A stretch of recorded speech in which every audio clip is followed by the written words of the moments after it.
Hi guys, it's Danielle with Danielle Minnesota Vlogs, and this is going to be part 2 of our ADHD/anxiety story with our 4-year-old son. I posted an introduction already, so check that out if you missed it, and that kind of just gives a broad introduction of our story. But today I'm going to tell you kind of the first signs that something might be a little bit different with our son James. So I will get right into it. James was a really easy baby, and I used to not brag about how well he slept because I would feel bad for other new moms, but the toddler and preschool years have been challenging. I can brag about what a good sleeper and baby he was now.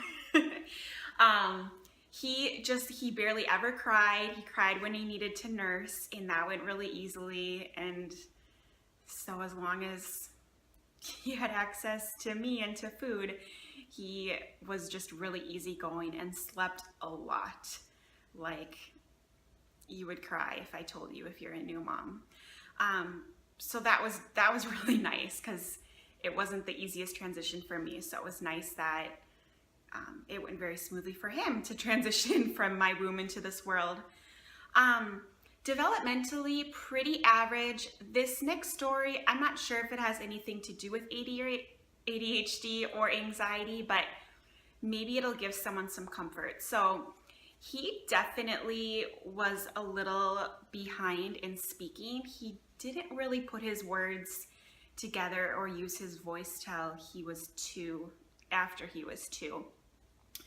And we started signing with him around 6 months, so he was still communicating, just not really using his voice.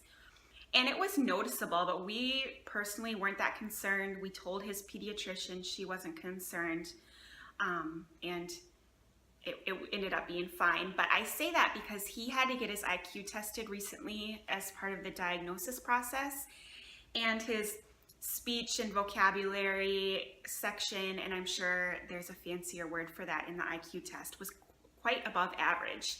So it just goes to show you, like, it's okay to be concerned and you should always talk to your doctor, but usually everything is fine. And it's just interesting that he used to be a little behind and now he's a little ahead in that area.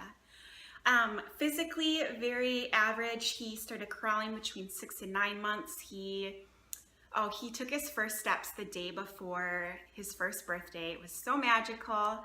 I was at my parents' house. My mom was with me, and it's just etched in my mind forever, those first steps the day before his birthday. And I joke that he took his first steps the day before his first birthday, and he started running the day of his first birthday. Crawling too, it went from crawling just boom, boom, boom.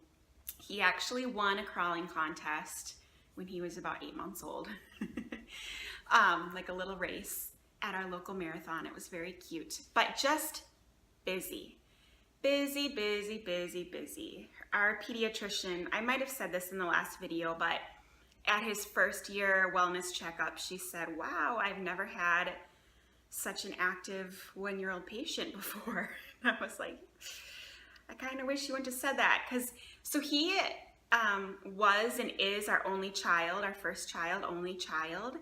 And he was the first grandchild on both my side and my husband's side. We were pretty much the first of our friends groups to have children. And so he's really been all we've known. And we definitely noticed he is a busy guy, but we didn't really have a lot to compare that with. And so we just thought, he's a busy guy, and we weren't worried. My brother was like that. I think my husband and one other brother was like that of his. My sister was a little bit like that. So we just got a busy guy, and that's what we were dealt with. I have gray hair, but I'm not complaining. Let's see. So my husband and I both work full time, and for the first 2 years, we made it work where my husband kind of switched his schedule around, and we had family help with James, and we had like a couple part-time nannies. So that was really great because he got a lot of one-on-one attention, and we kind of both worked full-time but had part-time care, if that makes sense. And then that wasn't we weren't able to make that fly anymore when he turned 2. And so I started looking into like traditional centers, like a daycare center. And we were very excited about this change for James. He has always been really social, and he is an only child. He had one other cousin by then, but she was and is out of town. And so we were really excited for him to start being with more of his peers and kind of learning those social skills. And we thought it was going to be great for him because he just craves that social energy.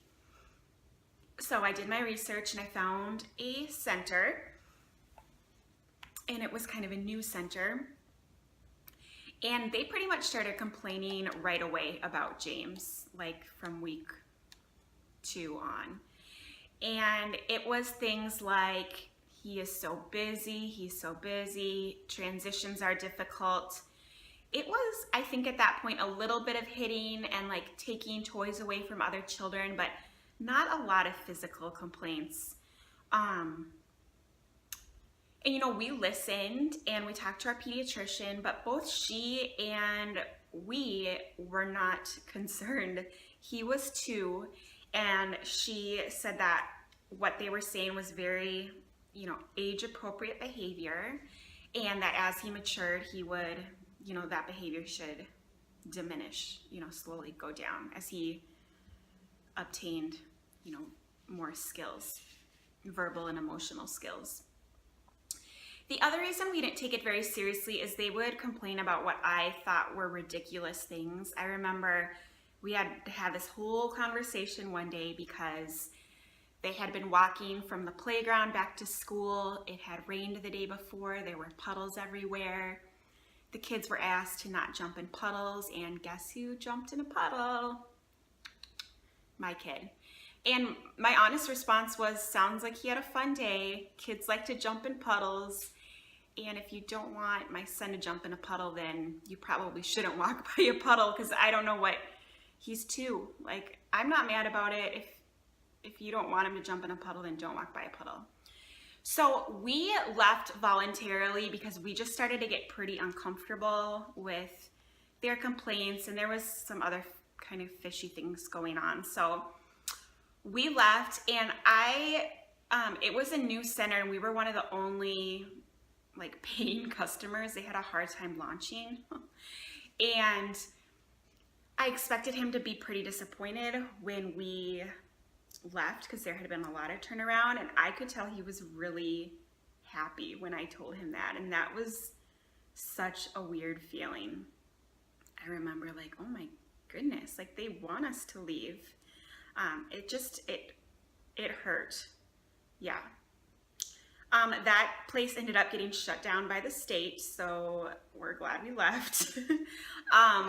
We went to a Montessori next that I had been wanting to get into for a while, and it was such a smooth transition. He really excelled there.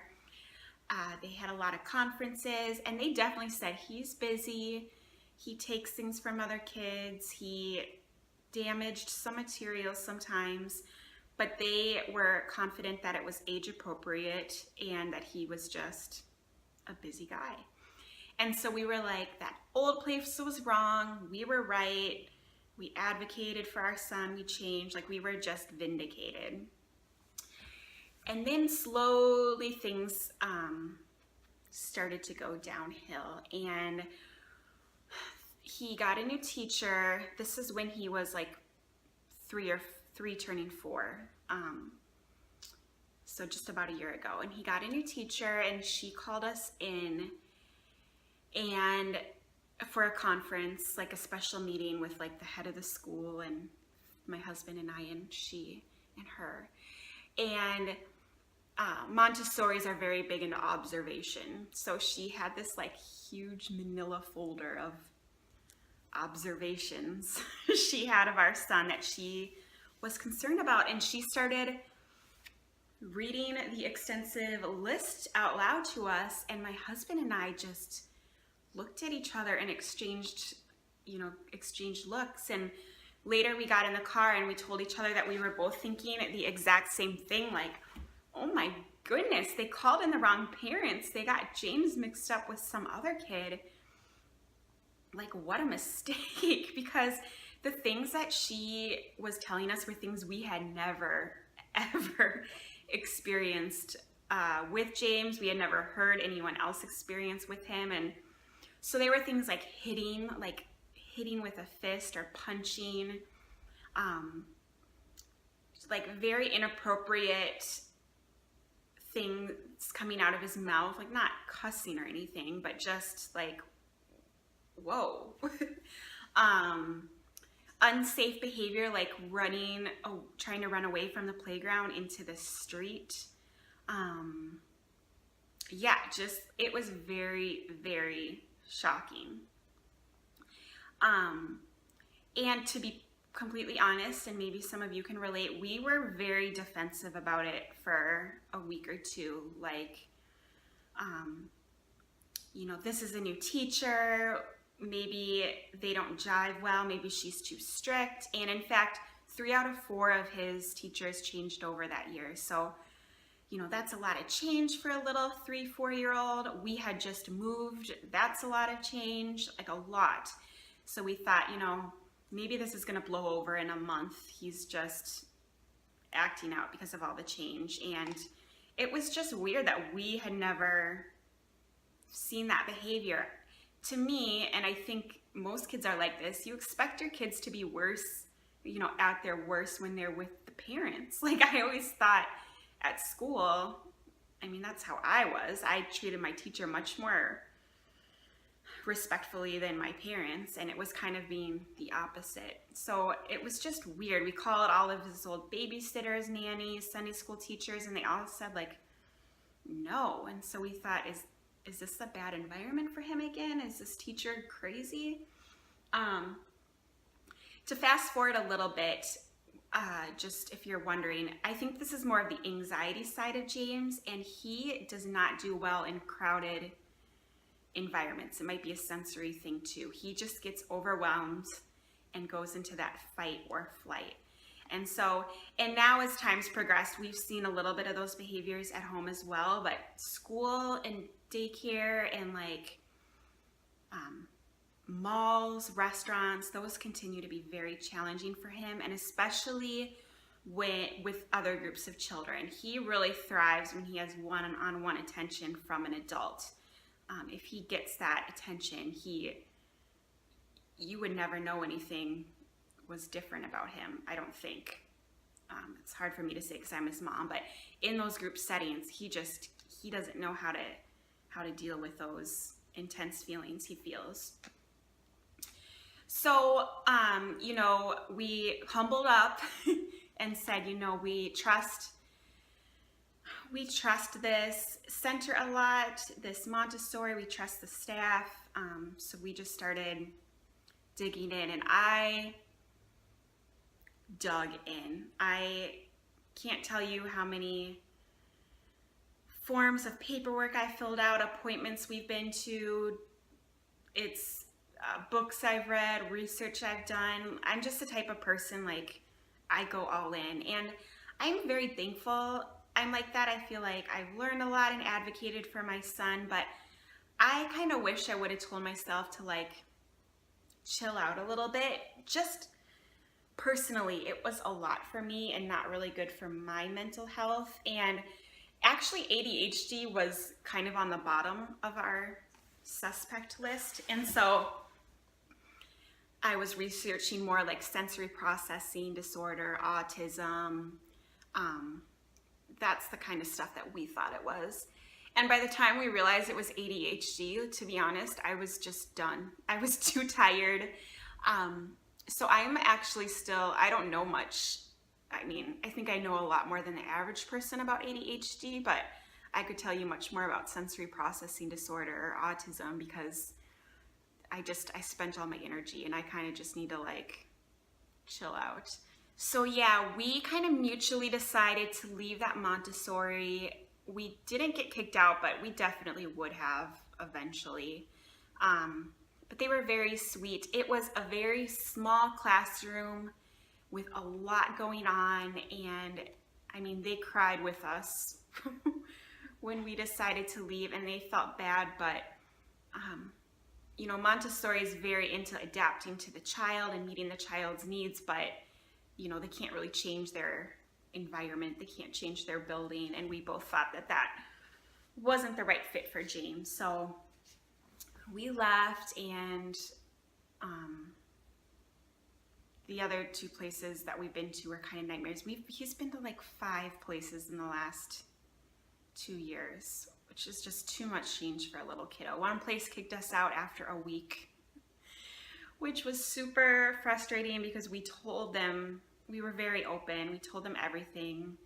They said, you know, we'll work with you, we can handle it. And then it was less than a week we got kicked out, which was very frustrating because change is hard for a little kid, especially with issues. And it was hard that they weren't willing to try. But yeah, I've learned a lot. I've grown thicker skin. Is that the right phrase?